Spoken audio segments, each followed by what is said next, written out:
All right. Well, I'm talking to Joe Abbrescia. Is that how you say your name, Joe Abbrescia? Yeah.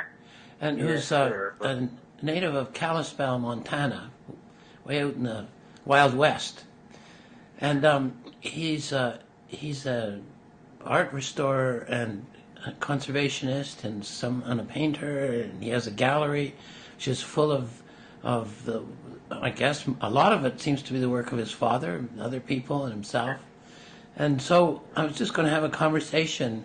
I notice, I have looked, Joe, at your father, the pictures you've got of your father's stuff, and I must say there's kind of dense with nostalgia for Western wildlife and their habitat. Oh, thank You you. know, Yeah. and it's really wonderful for people to get a sense of how lucky you are to be able to live in that part of the world. With Yeah. the echoing the call of the wild all around you. It's really something, those paintings. Yeah. But other places he painted too. Not just the West, which is which is a testimony to his talent and to his to the scope of his imagination and his craft. I'm wondering, Yeah. when I talk to you, how did and I want to talk to you about your work as a restorer, as much as Mm-hmm. anything about your father too. Would you? But Right. what was it like initially, like growing up with an artist and then getting into your kind of work? How did that go for you? Well, for me, it was kind of a natural thing, being the son of an artist. I've been around art my whole life. I started out in Chicago. I was born and raised in Chicago, Illinois, and my father actually, through the 60s and part of the 70s, before we actually moved to Montana, he had an art school and gallery in Skokie, Illinois, which my uncle, matter of fact, my uncle just retired about a year ago. They closed down the school. But so, I grew up around an art school and around art my whole life. Matter of fact, in earlier days, my father was a collector of art also. He just loved everything about art and the whole process. So being in Chicago, he was able to collect a lot of different work. He liked a lot of the old illustrators and things. So at an early age, I kind of dabbled in art restoration a little bit. Some of the things my dad was buying, and then he would restore a few pieces. So I had a little taste of it at an earlier age. And then I actually got back into it about 15 years ago. I had an opportunity. I was living in Arizona, and I had wanted to move back up to Montana, and my father had moved back up to Montana probably about 5 years prior. And he had started to do a little bit of restoration on the side for some of his friends in the Montana area, some of his art dealer friends and local collectors. And it just became a little much for him because he was, his professional full-time artist and oil painter. So this he was just kind of doing on the side for some of his friends and said, hey, I've been doing this work. It's getting a little much. If you'd like to start getting into the restoration process, that would be great. So at that point, I started coming up to Montana and actually spent a little time in Chicago apprenticing with a company out there. And then I moved back up to Montana and apprenticed under my father for about 6 years. And then he actually passed away in the early 90s. No, 2004, I'm sorry. Passed away. And yeah, so, it's just been an interest of mine in the art and being around art my whole life, and being able to, what I found with the restoration is that I really did spend a lot of time with a lot of different art and various artists' work. And it's a really neat process to be able to bring back, some of these older paintings that have the dirt and grime and old varnish, and bring them back to what the artist intended them to look like. Yes. And that's always been one of my favorite parts of the job is to be this guy that's there bringing these paintings back to what the artist intended them to look like.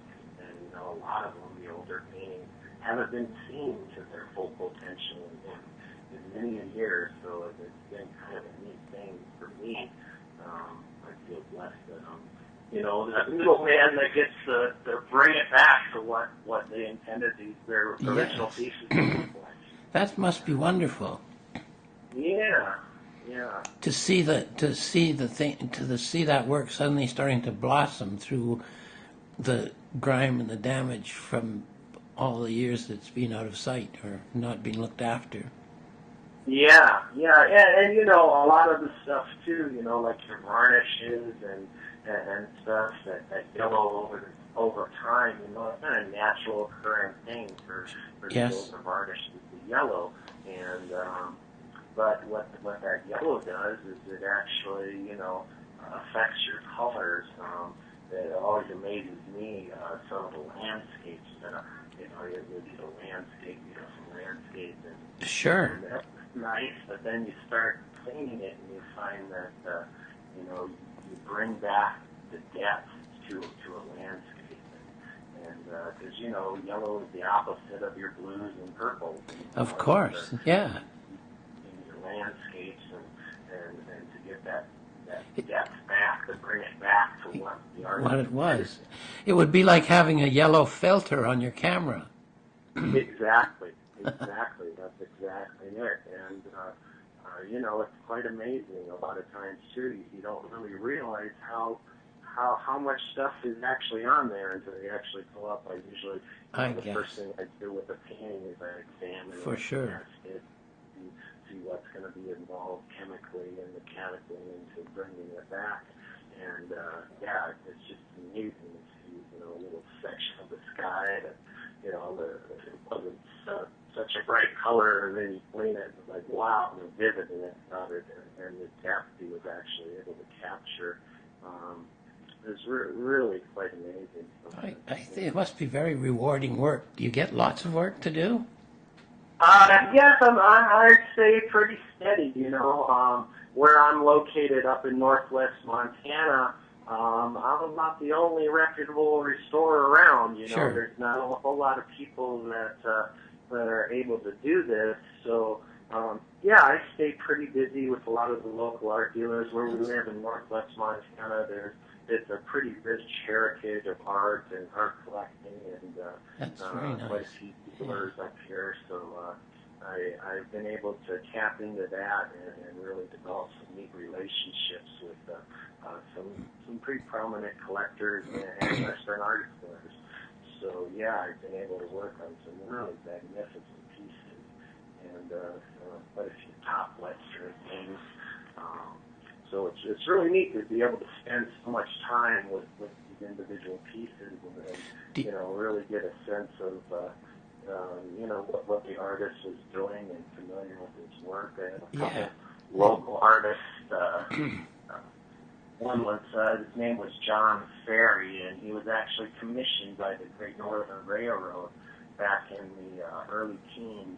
What was his name again? John Ferry, F-E-R-Y. Okay, yeah. Yeah, and he was actually commissioned by the Great Northern Railroad to do paintings of Glacier Park. And currently, I've cleaned over 130 of his Wow. pieces. And it's really neat to be able to work on that many pieces of one particular artist, because you really get a sense of what they're doing, and you really get to learn their work.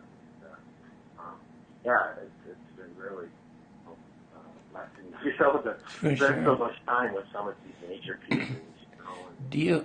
I'm wondering, while I'm listening to you, I'm wondering, do you ever get involved with people, collectors, asking you to comment on a painting before they buy it, just to help them authenticate it? Yes, I do some of that. Yes, I actually, I do go to a number of art auctions a year where I actually evaluate paintings for different collectors Sure. and buyers, dealers. Yeah. You know, when somebody's investing six figures on a painting, a lot of times my expertise and knowledge in art and restoration, For sure. Yeah. you know, the piece has previously been restored or the condition of the piece. And, Yeah. Yeah, so I do quite a bit of that. Yeah, it's kind of a side service to just some of the knowledge and the familiarity of the different particular Western artists, you know.